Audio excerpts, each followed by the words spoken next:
हा जो व्हिडिओ आहे तो आहे चॅप्टर नंबर 1 सिमिलरिटी, पण त्याच्यामधला गुणधर्म आहे angle, property of angle bisector.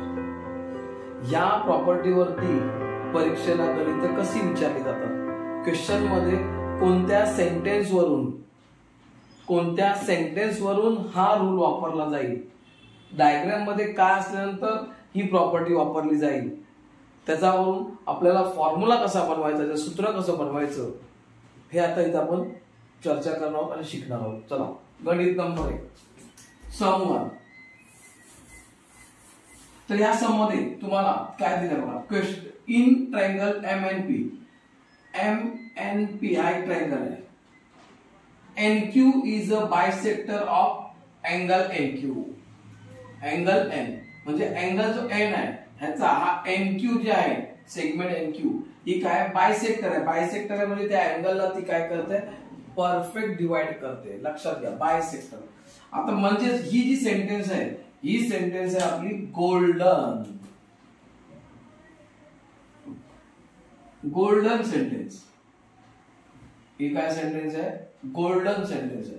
लक्षात ठेवायचं, ही सेंटेन्स आहे गोल्डन सेंटेन्स। ह्या सेंटेन्स वरूनच आपल्याला समजतंय की इथे angle, property of angle bisector use होणार आहे। तर बघूया आता आपण पुढे आन्सर लिहिताना।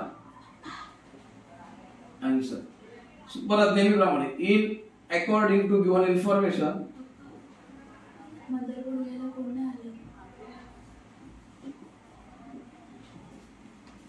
केवळ सांगतो hello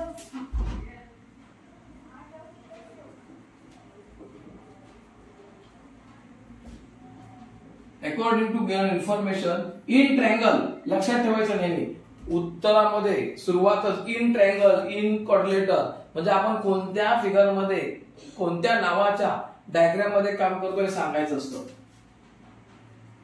in triangle MNP golden sentence NQ is a bisector of angle N।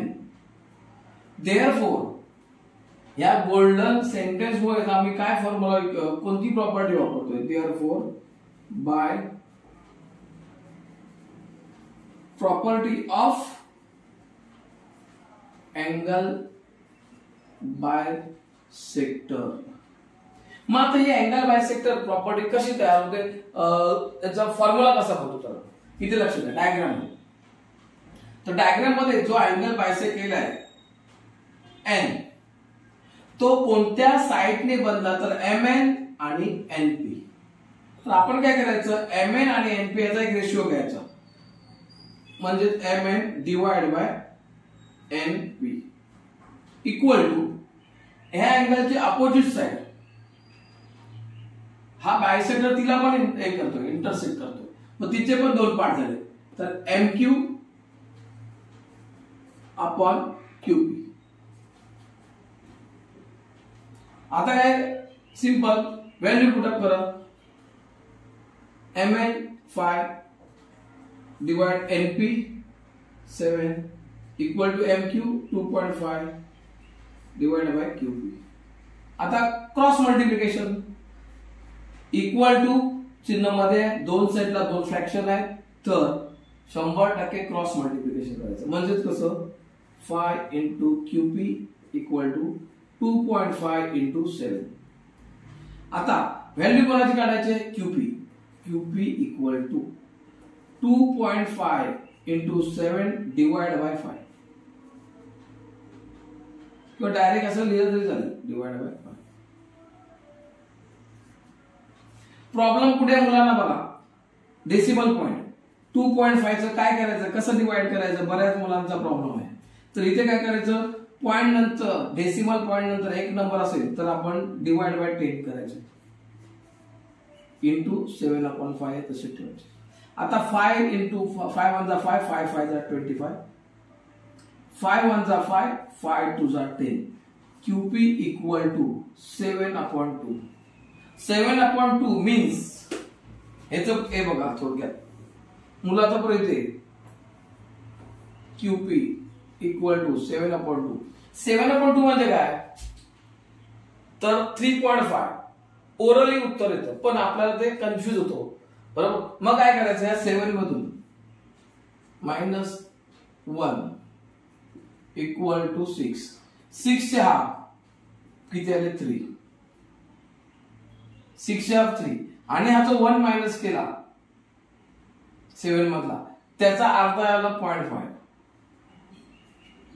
म्हणजे आपल्याला इथे येतं 2 ने डिवाइड केल्यावरती QP इक्वल टू 3.5.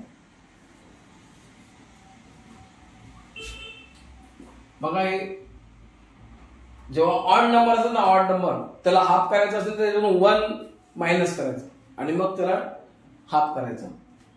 हे झालं एक सम. इथे सेकंड सम, या सम मध्ये पण तुम्हाला काही क्वेश्चन मध्ये दिलेलं नाही जास्त. इथे डायग्राम मी मुद्दाम काढले फक्त डायग्राम, आणि तिथे हा सिम्बॉल आहे, हा सिम्बॉल आहे, याचा अर्थ काय की हा अँगल बायसेक्टर आहे.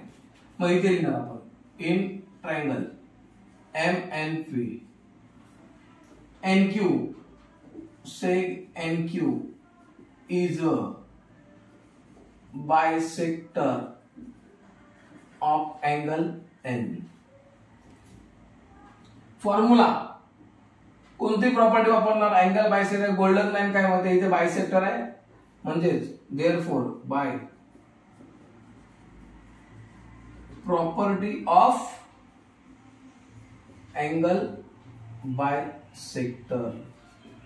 हे कधी ठरतंय ते लक्षात घ्या, प्रॉपर्टी ऑफ अँगल बायसेक्टर कधी ठरतंय, जेव्हा ही गोल्डन लाईन सांगते सेग एनक्यू इज अ बायसेक्टर, इथे पण ते सांगते NQ is a bisector. Bisector he question मधली आहे, इथे क्वेश्चन मध्ये सेंटेन्स वगैरे काय दिलेलं नाही, इन्फॉर्मेशन क्वेश्चन दिलाय, पण हा हे सिम्बॉल सांगतायत की इथे बायसेक्टर आहे. लक्षात घ्या, समजून घ्या.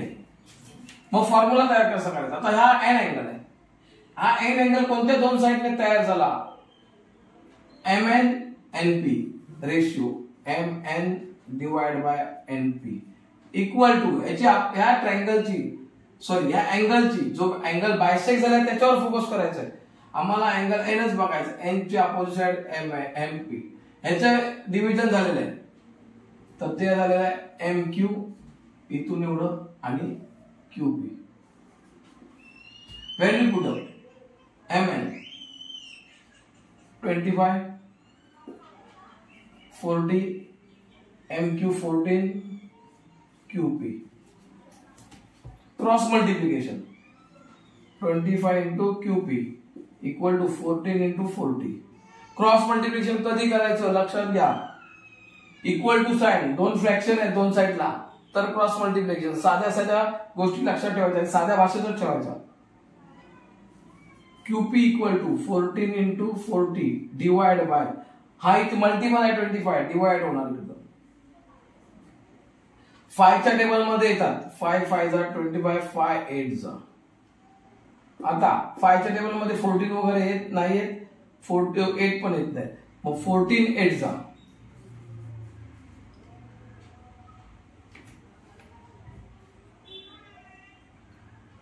एक्झाम टेबल पार्ट नसेल तर तो करायचा.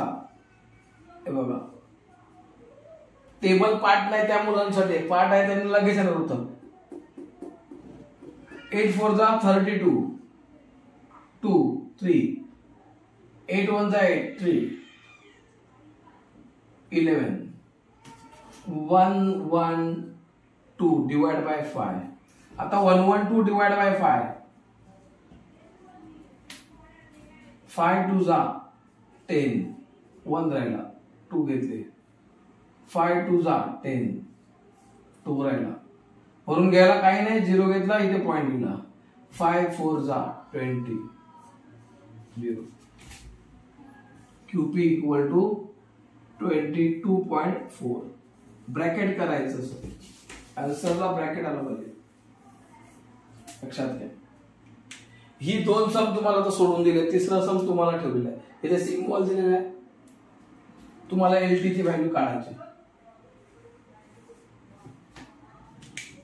जर तुम्हाला समजलं असेल, चांगलं वाटलं असेल तर तुम्ही शेअर करा, मित्रांना द्या, बरोबर. आणि काही डाऊट असतील तरी तुम्ही मला विचारू शकता. धन्यवाद.